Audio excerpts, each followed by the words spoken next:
St. Augustine's for making this wonderful facility available. We do so many good things here.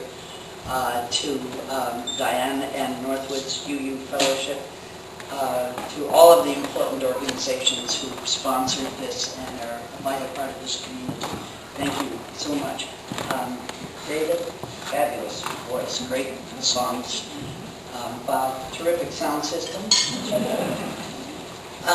And Diane, those remarks were terrific. I really don't have to do this now. Out of compassion and consideration for you, I have trimmed down this 4-hour speech. I'm aiming for about 35 minutes. I'll keep an eye on the clock. But I am really greatly honored to join you today to honor the memory and the legacy of Dr. Martin Luther King Jr., a great American, a great champion of social and economic justice, a Nobel Peace Prize winner, and a world leader of unparalleled stature. I want to start with a little background about today's topic. I've spent more than the last may cost hundreds of thousands and even into the millions of dollars. It has become insane. When voters found out about our proposed amendment in Fond du Lac, they turned out in droves to support it. In Fond du Lac, it passed by 73%. And Fond du Lac is a really, really red town.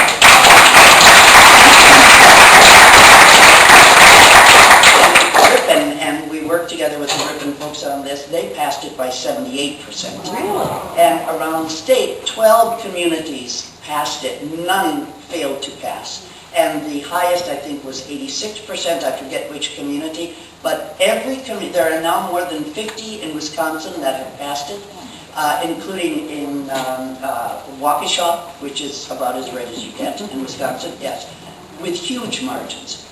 And 600 approximately around the country. It has never been introduced and not been passed.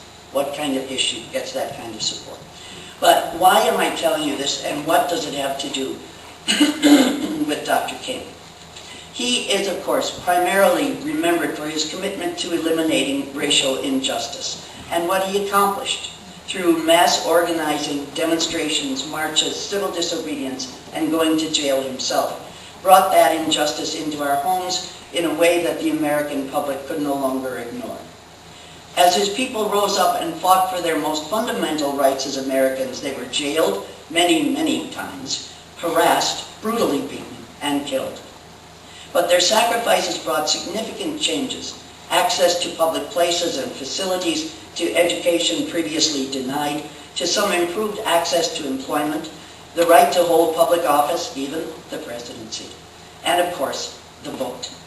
And as I list these advancements, I know you are probably thinking about the ways in which some of those advances have already been eroded, and that is another discussion. But from the beginning, and increasingly in Dr. King's work, his focus became on economic injustice, income inequality. As he wrote in 1958 that the inseparable twin of racial injustice is economic injustice. Many of us have forgotten, too, that the historic march in 1968, in which he gave his powerful I Have a Dream speech, was actually called the March on Washington for Jobs and Freedom. And James Harrington of the Texas Civil Rights Project reminds us that at the time of his death in 1968, King was planning the Poor People's March on Washington, an encampment on the Mall for economic justice, to bring 2,000 people, poor people, to Washington. As King said at the time, we have moved from the era of civil rights to the era of human rights, unquote. The Poor People's Campaign was a multiracial effort to address poverty. Senator Robert F. Kennedy was one of the people involved in conceiving the project. After going to Mississippi with a then young black civil rights attorney, Marion Wright Ailman, to see the poverty there firsthand, he was so moved by what he saw that he told her they should bring poor people to Washington so that Congress could see for themselves what the real impact of poverty was. The story of the Poor People's Campaign was another remarkable and ultimately poignant chapter in the annals of the civil rights struggle. On April 4th of that year, just weeks before the march was to happen, Dr. King was assassinated. Still, in the wake of that unthinkable tragedy, Coretta King and other leaders determined to pick up his fallen banner and hold the march as planned. At the march, Ralph Abernathy, King's successor as the head of SCLC, the Southern Christian Leadership Conference, said, "We come with an appeal to open the doors of America to the almost 50 million Americans who have not been given a fair share of America's wealth and opportunity, and we will stay until we get it." A week later, protesters erected a settlement of tents and shacks on the National Mall, where they camped out for 6 weeks while they visited federal agencies and congressional offices to lobby for their economic reform. The weather was terrible. It rained relentlessly. And then on June 6th, Robert Kennedy was assassinated. Ultimately, exhaustion and grief took their toll, and the Poor People's Campaign came to an end. But Martin Luther King's mandate to focus on poverty and related inequities continued to guide the movement. He clearly understood how central wealth and poverty were to the struggle for equality. Equality for all races, indeed, for all people. And if he were here today, he would absolutely be on the front lines of this fight against our nation's growing and devastating income inequality. I want to give you a very graphic description of a visual of how unequal the wealth distribution has become in our country, and I need some assistance for this. So this is from a study. This is from a 2012 study by Michael Norton of the Harvard Business School and Dan Ariely of Duke University. This is the American people's perception of what the distribution of wealth in this country actually is. So if you would like to take that, that's okay. Now the yellow is the top 20%. So the American people think this is what it is. The top 20% get 60% of the money, and then the next 20% are the gold, and they get approximately 20%. And then the last 20, and if you want to kind of shift a little so we have people on both sides. And then back the other way so that people here can see it. This is very good. Okay. Now, that's what the Americans think it is. Now, I will hold this one up myself.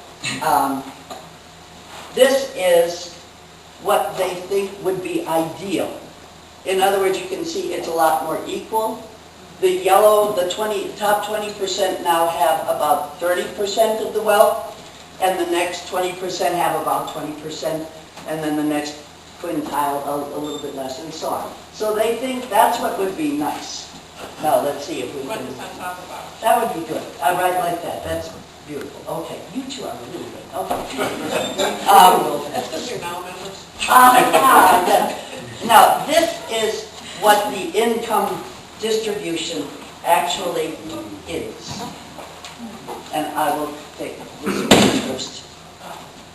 The yellow is the top 20%, and you can see they have about 85% of the wealth. And then the next quintile has about 10%, and the remaining fourth and fifth quintiles have shared the rest, the remainder. And the last quintile here is a teeny little sliver of dark blue that you can't even really see. This is the distribution of wealth. Let me just see if I can put that out here. I'm sorry, I do apologize. Okay, so that's the way it actually is. Excuse us, we won't try to move this around, but just to give you an idea of that, it is, thank you so much. If you want to just drop a remarkable video. If you go online and look up, the line I think was, "This viral video is right." But if you also look up Michael Norton and Dan Ariely, A-R-I-E-L-Y, their study, there's a video that did go viral that does this in far more dramatic fashion, and it really